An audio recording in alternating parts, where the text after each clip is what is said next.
And let's introduce the players. In the top middle position as the orange Protoss, we have CrunCher. In the bottom left-hand position as the green Terran, we have EG ThorZaIN. If this map is shattered, then how did the island all of a sudden become joined with the main part of the map? Because in Lost Temple there were islands, and all of a sudden things got shattered and everything got reunited. If Lost really Temple was weird, lost, man. Why does everybody know it's in the middle of the map? Oh, that's also a good point. This is very mind-bending stuff, but look at this. CrunCher sending a very early scout, 9 pylon. Now, again, if you 9 pylon scout, usually it's for Nexus first. Otherwise, you pretty much get no real information unless it's like a 4-player map like Tal'Darim Malt or something really huge where you need to get that information.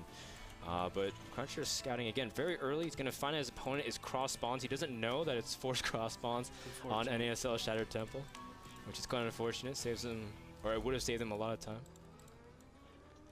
And CrunCher will get into here. He does put down the gateway. I think it's just CrunCher's style to always scout fast. I've seen him do that in every single one of his games. But I agree. Normally when you 9 scout, the thought process is, why would you ever want to scout that early? What benefit does that do? The probe gets in here, and if you did a 13 scout or a 12 scout, you find out the same information. You see the barracks. You know, this barracks is still being constructed. And then you see the refinery. So it's kind of weird to do that. And normally when you do 9 scout, you go for a fast nexus. And the main reason is you're looking for any potential incoming pressure. But CrunCher is just going to gas steal yet again. Gas steal again. And ThorZaIN, I don't think he minds that whatsoever. He's getting his first Marine now and probably will drop the reactor momentarily just again. And yeah, there it is. So ThorZaIN, I mean, he's known to go for 2 racks in general just to be safer in TVP. We can see CrunCher is going very standard as well. Nothing really too out of the ordinary. No early second gas, as we've been seeing a lot of out of Korean Protosses. Getting that second gas usually indicative. Oh, just kidding. He's getting second gas. It might be a mind game, though. He did cut probe production for a second there. It could be. I think because he took his gas at his opponents as well, so he had to cut that. Yeah.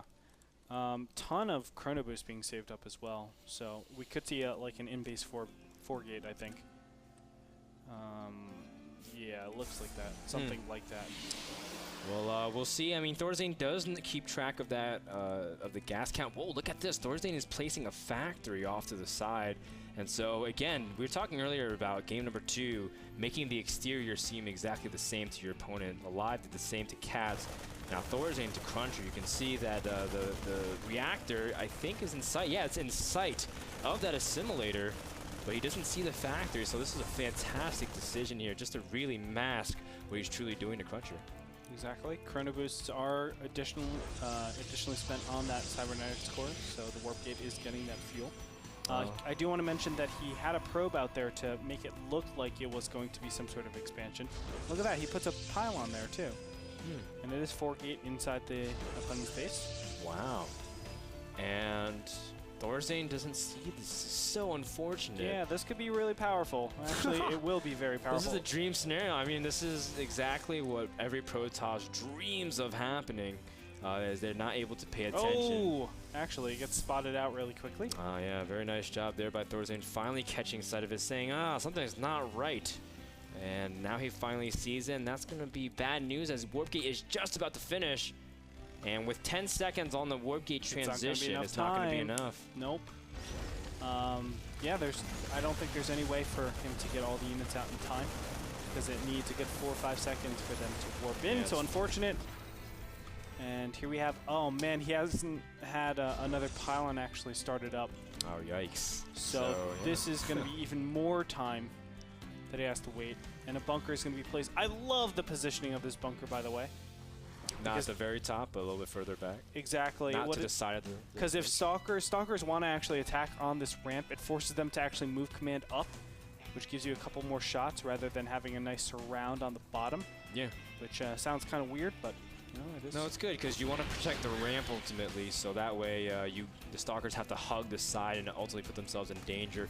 We see a robotics facility. It looks like CrunCher's playing PvP kind of style, going direct for a robo straight after the 4 gate. Nothing really of actual consequence with this Hellion, but ThorZaIN just got a really cheap scout with 100 minerals. Now he's going to get his Banshee up, although I don't think CrunCher really has any opportunity to pressure, so he's just going to fall back and I guess go straight for a Colossus, but I guess a 1-1-1 is... Yeah, remember, both these players are on one base, so it's not like, oh, no, it's not going to be Colossus.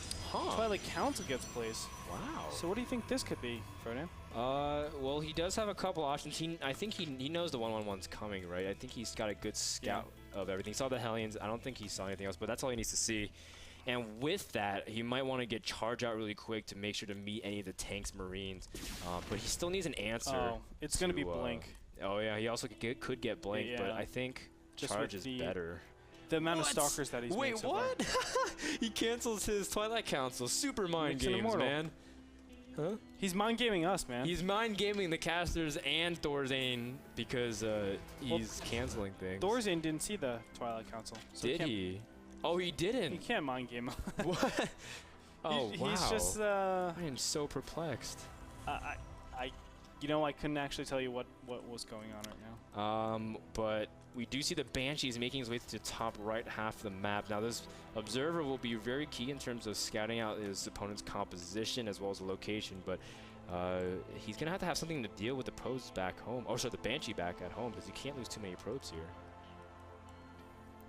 As you can see, I mean, Cloak isn't anywhere near done. He hasn't actually started it. That's how far away it is from being done. It hasn't even I know. So he doesn't have to worry about something like that. But I like that because it forces a lot of observers out for CrunCher and also puts stalkers in very uncomfortable positions. So it's a win-win scenario. The two Banshees will meet up over here, one in the top left, one in the top right. And as you can see, the stalkers, everything is just receded so far back. It's like watching Mr. Bitter's hairline. Whoa! BM? 2 Got BM? him. Too harsh? That was a little harsh, but not as harsh as ThorZaIN's going to put on the punishment for CrunCher unless CrunCher does something drastic. You can see he's getting a Twilight Council again anyways. And now the Twilight Council is finished. What are you going to do with your CrunCher? You have so many stalkers. I would not be surprised if you go for Blink. Or he can go for another DT Shrine in the temp, but he might not have the opportunity to really capitalize on that as ThorZaIN's moving out to the middle of the map. Here we go. Stalkers are going to try to kite as best as possible, but I don't think there's a lot of capabilities with this. Charge is being researched, so you're absolutely right. He is going to charge. Just 3 minutes later. He's got one Zealot, though, so he's going to need a lot more Zealots if he wants to make use of charge. As you can see, that ThorZaIN doesn't want to lose those Banshees. Now, he does have a Raven, which throws a lot of funky things in the mix, especially with their PDD really capitalizing on it. Poor Banshee. Yeah, that was really unfortunate. But now we see that ThorZaIN, I mean, he's still gassing up back at home, and I guess he's just feinting pressure, but why is CrunCher moving up really forward? He can't actually attack into this. Well, he's trying to have as many cutting opportunities as possible, and if ThorZaIN ever gets out of position, he loses one of his siege tanks. He's great. If he has to throw down the PDD, then obviously that whole Raven investment is completely worthless.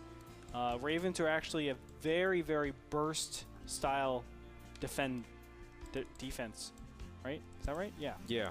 They defend against burst damage. Yeah. So, and that's exactly what the 1-1-1 is.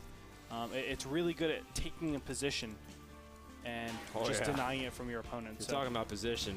Point defense drone is fantastic against that. That is, and it's also really good because, I mean, last time CrunCher tried to go DTs. Of course, he never really had an opportunity to capitalize on that, but ThorZaIN just having that extra security is fantastic. You can see that CrunCher is getting more gates. His Temple Archives has finished, and if he's going to go for a charge Archon timing, he's going to warp in a lot in the next coming moments. In fact, he doesn't have even gases number 3 and 4, so he's not going to have that many Archons. Maybe 2 at most. This might be really good. As we can see, +1 weapons attack is being upgraded, so is +1 armor. So there's a lot of minerals and gas being allocated over there. Stim's not done. Stim isn't finished. Now, if Stim finishes, that'll be really tough for CrunCher. I don't know if he can continue on like that, but he needs to attack in, the coming seconds, or else he's in a lot of trouble here. He's got 40 seconds on the clock. And every second is going to matter, especially because CrunCher is warping in right here, and he's going to try to see if he can go charge off first. Nice auto turrets. Wow, auto turrets to absorb a lot of the charge damage initially. The tanks are clumped up. The Immortal's trying to target them. ThorZaIN falling back. He doesn't have stim yet, so a fantastic point for CrunCher to attack. Man. But the Banshees back at the main are killing a lot of stuff. CrunCher warping in units, but they are going to drop extremely quickly. CrunCher's going to go back to the natural as well, trying to go for another attack, but he doesn't have a lot of charge off the tank, so his Archons and Immortals are very vulnerable. A massive stim, and ThorZaIN's going to stutter step his way into the army. Very confident in his ability to take it on. GG comes out of CrunCher. ThorZaIN with a well-executed attack and defense, able to take out CrunCher 2-0 in a very convincing victory. Auto turrets were key there, burning the charge, and really also making it so that the siege tanks do not attack their own units. So him dropping that instead of the PDD was so instrumental in defending that. I think even without it, he might have had enough to actually defend it as well. But very well played by ThorZaIN. CrunCher showed no chance, I think, overall in that series. Yeah, I think CrunCher used, I mean, it just kind of boils down to things that are out there. Let's take a closer look at the actual battle. The PDD and the auto turrets were clutch, just like you said. And ThorZaIN showing patience, knowing when to give it the tanks, waiting for his stim to finish. Of course, those timings were very key, but also pressuring the Warpins back at home, so that way the push, the second push won't be as strong.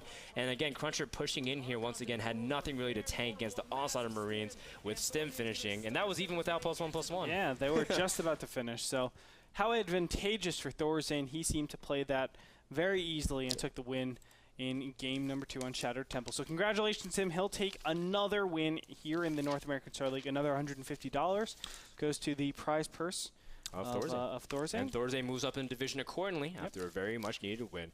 I want to thank the sponsor of the game, GameMinder. Thank you so much for sponsoring NASL Season 3. Make sure to get GameMinder, the free smartphone application to let you know about upcoming NASL broadcasts as well as game demos.